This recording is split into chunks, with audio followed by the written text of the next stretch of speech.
Hey everyone, it's Adele and April from JSS Scrap, and we are here with Throw It Together Thursday. So before we start, we just want to introduce you to my new babies. Hi, this is Nala and this is Blair. So you're going to be seeing them probably in a lot of our videos or outtakes once they finally get into the scrap room, which they have not gotten into yet because I will not let them in there yet. Yeah, you good girl? She's a good girl. And here's their Yama. I think it's cute. Okay, so make sure you watch our video to see what we throw together. All right, so Throw It Together Thursday. We did this month embossing on paper with our Distress Oxides. We did some watercolors, coloring on stamps.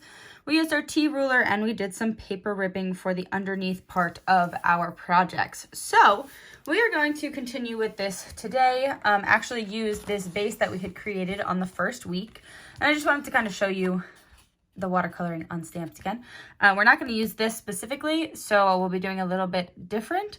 But I just wanted to remind you what that was. The T ruler, this is our T ruler. It's just going to kind of help us a little bit with lining things up. And then we've got the paper ripping underneath to make it look really cool. So we're going to put this away and get started. All right, so I'm just going to pull in a regular card here, just a regular card base. And I actually had a brilliant idea for the back to school to create our own base paper because I figured, why not? I think that would look really, really cool. So what I'm going to do here is I'm actually going to take our, I think I'm going to take the crayon, and since I am doing this the color of Brendan's school, which is basically green and gold, I'm going to be using the Sundance and the Clover. I'm opening up my Clover, which is exciting. I love opening new inks that I haven't used yet because we've got our whole collection. Throw my name on that. And we're good to go. All right, so I'm going to actually take the Sundance first. I'm going to basically random stamp here. So take this, season it a little bit, even though it doesn't need to be. And I'm just going to do some random stamping in this one area because I have no idea where exactly my ripping is going to occur, so I'm just going to do some random stamping. A lot of these probably will not be seen. Right, then we are going to take our chamois, clean this, and it's in its pretty chamois case here. Take the Clover, do the same thing.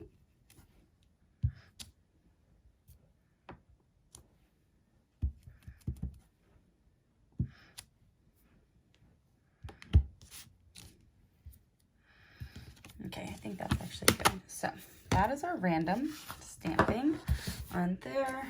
And we're going to do our paper ripping method. So for this to happen, I actually now, instead of actually putting the paper on it, I'm putting this onto my base. But so we're going to glue this here, but I want to rip a little here. So what I'm going to do is to give myself enough space, I'm going to take our glue and kind of see through. And that's kind of my guide right there. So I'm going to go 1, 2, 3. Doing this the opposite than I did it last time on Tuesday. But I'm still I'm following the same technique, just doing it in a different way. Lining that up on the base of our card. There we go. Just like that. Oh, I should have glued the rest of it too. Silly April. Tricks are for kids. Let's just get glue on the rest of this too, just so it sticks to the card base because that would be helpful.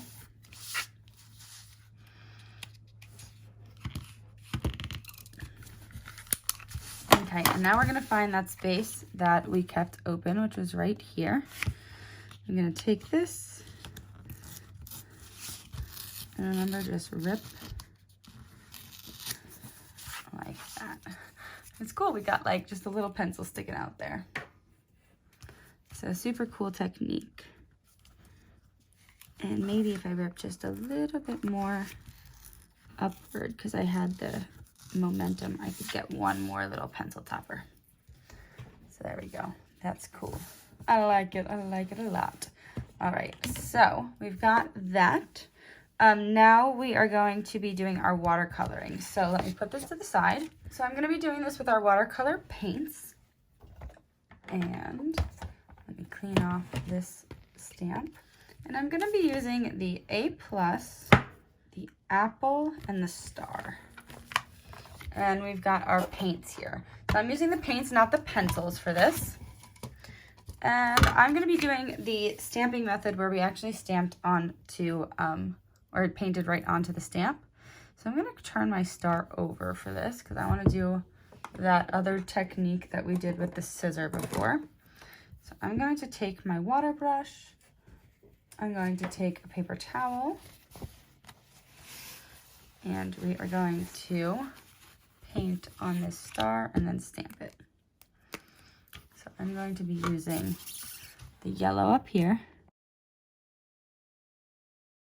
and going right onto the stamp here. Just like that, covering that whole stamp and right down. Just like that. Super watery effect, but I love it. Just gonna clean off my stamp chamois. Remember, you really don't want to season a stamp like this because you want to make sure that it will stick again to the base like that. So I'm gonna turn that over, just wipe that off a little bit more. Clean off my paintbrush here.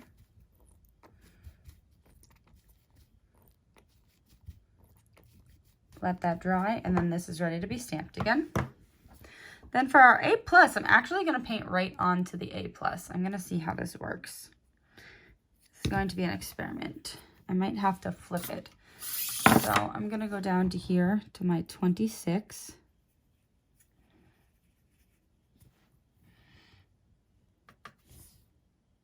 Nope, just kidding. It's my 30. That's appropriate. Brendan turned 30 this year. All right, and we're gonna just get the A+ here. Let's see if this works.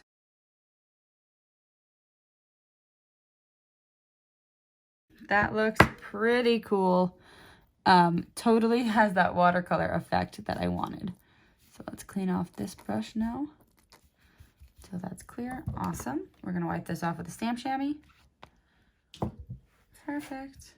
And our last one we're going to do is the apple. So I'm going to do the same thing with this. I'm going to flip it.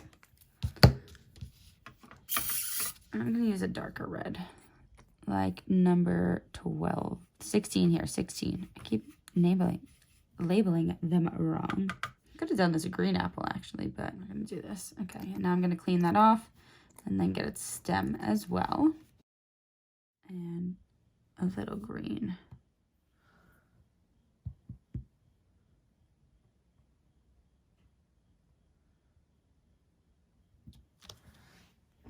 That actually looks kind of cool. Okay, so something that I just realized with the apple is it's actually going to be really hard to stamp on top of that because it goes the opposite direction, but we'll try. I'll show you what I mean. Like if I'm stamping, the leaf is on the opposite side. So I might actually color that one and show you kind of how you can do that effect too. Let's just clear this out. So this is done. And we're going to stamp that star on top, remember. So, got the star on my Sundance. The star is kind of the same, but the way that this actually works is I should be able to do this, and it actually should look pretty cool. So, let's use this Sundance. Yeah.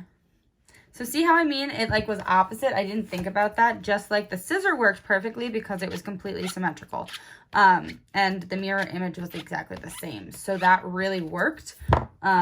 Where something like this kind of took a little bit of a different effect because of that. But I think it still works, and I think we can still use it to our advantage. With the apple here, I'm actually going to take some of our Le Pens too. And I'm going to kind of copy what the apple would look like. So I'm going to take our red one here, and I'm just going to follow around the outside giving it what the stamp image would have given it. I'm going to take the sepia and do the same thing here. Give it a little bit of a stem. And then I'm going to take our olive green and draw that leaf in here too.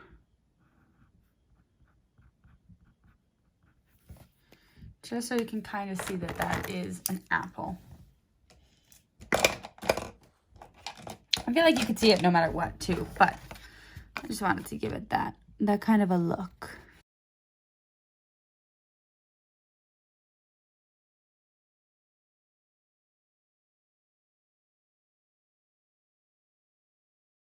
So I will say while I'm cutting this that our watercolor paper is very thick, so be careful while you're cutting it because the paper does sometimes slip in between the scissor. I'm kind of trying to really hold it. See, as you see there, it slips. I'm just really trying to hold it tight while my scissor goes around so I don't cut myself. And I can also cut our watercolor paper. All right, so we've got all of our things now cut out and we can add them to our card. I just love that. I absolutely love that. All right, so we're gonna use some thin foam tape.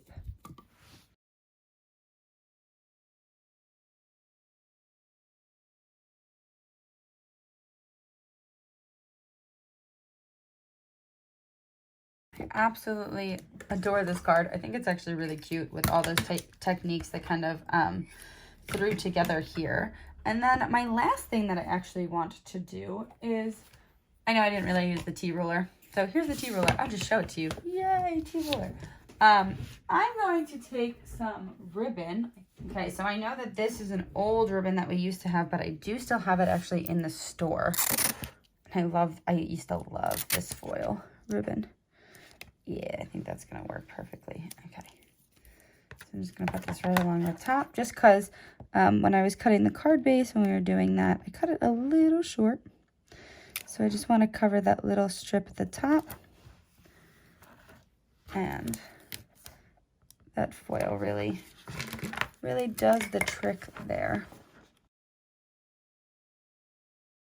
And there you have it. We've got a back to school card. And that's Throw It Together Thursday. Thank you for watching. We hope you enjoyed. If you have any questions, please let us know in the comments below. But these are my two little loves. I love them so much. They're so cute. Show this, Mom. What? So that's it. We hope you enjoyed, and we'll see you on Tuesday. Bye. Bye. Bye.